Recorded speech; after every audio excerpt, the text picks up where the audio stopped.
अब मुजफ्फराबाद में ये रावला कोर्ट में जो कुछ हो गया 30-35 लाख की बात ही है ना, आपसे नहीं संभाला गया। क्या कश्मीर में कितने कुछ 10 करोड़ लोग बसते हैं, इतना नहीं तो कश्मीर में आपको नजर नहीं आ रहा क्या कि कश्मीर में मीरपुर में जो है वो इलेक्शन हुए हैं 13 सीटों के ऊपर, जो 53% जो है वो टर्नओवर हुआ है। आपका दावा? लाखों लोगों ने, दावा नहीं है, हकीकत है, लाखों लोगों ने जो है वो वहां पे वोट दिया है।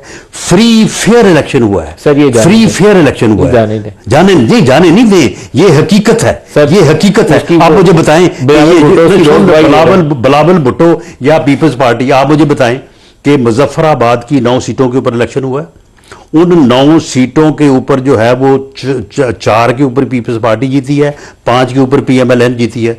वो ऐसे ही खामखा सारा दिन बयानियां बनाते रहे कि जी धांधली हो रही है, धांधली हो रही है, हमारे साथ ज्यादती हो रही है। लेकिन उसके बाद जो रिजल्ट सामने आए हैं, आप मुझे बताएं कि कल जो 2 सीटों का रिजल्ट आया है, जिस सीट के ऊपर वो मेरी बहन शहरी रहमान सारा दिन यहां पे बैठ के कहती रही है ठप्पे लग रहे हैं जी, ठप्पे लग रहे हैं, उस सीट का जब रिजल्ट आया है तो 27,719 वोट लेके उनका कैंडिडेट जो है वो सिर्फ 1213 वोटों की अक्सरियत से कामयाब हो गया है। तो ये ठप्पे जब लगते हैं तो इस तरह के फर्क से जब हार जीत होती है। दूसरी सीट के ऊपर पीएमएलएन की जो उम्मीदवार है उसके 19,919 वोट हैं। जो दूसरे नंबर पे आईपीपी का कैंडिडेट है उसके 19,621 वोट हैं। जो पीपल्स पार्टी का कैंडिडेट है उसके 18,037 वोट हैं।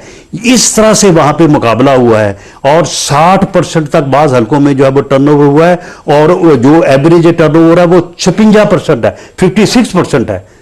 कोई वायलेशन नहीं हुई। लोगों ने सुबह 8 बजे से लेकर 5 बजे तक जो है अपना राय हके दही जो है वो इस्तेमाल किया है लाखों की तादाद में।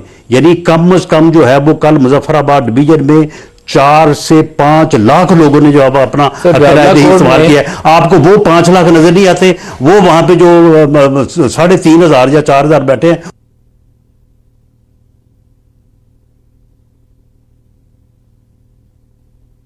सुन लेना, बंदे मारे बगैर गुजारा नहीं हो सकता था। वो जो वहां पे बैठे हैं वो वहां पे मुसल्ला असले के साथ, और वो जो लोग हैं उनके आप वो वीडियोस देखें, वो मुसल्ला यानी वो जो है वो यानी जो है वो ट्रेंड लोग लगते हैं। वो मुसल्ला मुजफ्फराबाद की तरफ लोगों को हक़ राय दही का हक इस्तेमाल करने, लोगों को इलेक्शन में हिस्सा लेने, लोगों को वोट देने के लिए वो मुसल्ला लश्कर कशी करना चाहते थे। कितने लोग मारे गए वहां पे? मुझे कोई खैर अंदाजा नहीं है, लेकिन जो पिछले जो तकरीबन कोई इसमें 1 महीना नहीं बल्कि अब तो 2 महीने 2-2.5 महीने हो गए हैं, तो उसमें जब भी उन्होंने कोशिश की है उन्होंने जो है वो लॉ एनफोर्सिंग एजेंसी जो उनको वहां पे जिन्होंने कॉर्डन ऑफ किया हुआ है उसके ऊपर हमला किया है, उसके ऊपर फायरिंग की है। रेंजर्स के, पुलिस के लोग जो है वो जख्मी हुए हैं, वो शहीद हुए हैं। और लेकिन पुलिस ने और लॉ एनफोर्सिंग एजेंसी उनको वहां पे कंटेन रखा है कि वो आगे ना उनको मुजफ्फराबाद आने दिए। आप मुझे ये बताएं कि जो लोग बंदूक की नोक पे लोगों को अपना हक़ राय दही इस्तेमाल करने से रोक रहे हैं, जो इलेक्शन को रोक रहे हैं, आप उनकी हिमायत कर रहे हैं सर। आप उनको जो है वो उभार रहे हैं, आप उनको जो है वो शोकेस और एलिवेट कर रहे हैं उनको। जॉइंट एक्शन कमेटी में 3 दुकानदार थे जिनको आपको डील करना था। किनको? जॉइंट एक्शन नहीं, उनमें और अब सूरत हाल ये है कि वो इसमें जत्था बन के लड़ाई हो रही है। ये कोई सूरत हाल, यही तो मैं कहता हूँ आपकी गलती नहीं है। उसमें 3 दुकानदार नहीं थे। उसकी जो एक्शन कमेटी है उसमें 31 लोग थे। उन 31 लोगों के साथ हमने जो है वो अक्टूबर 2025 में भी कामयाब मुज़ाकरात किए, उनके तमाम मुतालबात मंजूर किए और उनको जनाब है वो घर भेजा। अब उनका एक ही मुतालबा था कि इलेक्शन नहीं होने देना। क्यों नहीं होने देना? वजह बताएं। क्योंकि पीछे से किसी का जो है वो एजेंडा है कि आज़ाद कश्मीर में इलेक्शन ना हो। किसका? आज़ाद कश्मीर में ये संदूर 2 वालों का एजेंडा है कि आज़ाद कश्मीर में इलेक्शन ना हो। ये जो इलेक्शन हुआ है, इस इलेक्शन के बगैर मैं समझता हूं कि दुश्मन का, मोदी का संदूर 2 का एजेंडा कामयाब होता अगर ये इलेक्शन ना होता। मुझे आपकी बात पे 100% यकीन है कि इसके अंदर इंडिया इन्वॉल्व हो गया, लेकिन इस हालात को जो 2 सालों में हमने पहुंचाया है, या आप लोगों की कैपेसिटी बिल्कुल नहीं पहुंचा, बिल्कुल नहीं। अब यकीनन दुश्मन अंदर घुसा है, अब दुश्मन घुसा है। सुन ले मलिक साहब, 30 मई को, ये इस साल 30 मई को उनके जितने मुतालबात थे उनके ऊपर जो है वो उनको रन डाउन या दिया गया।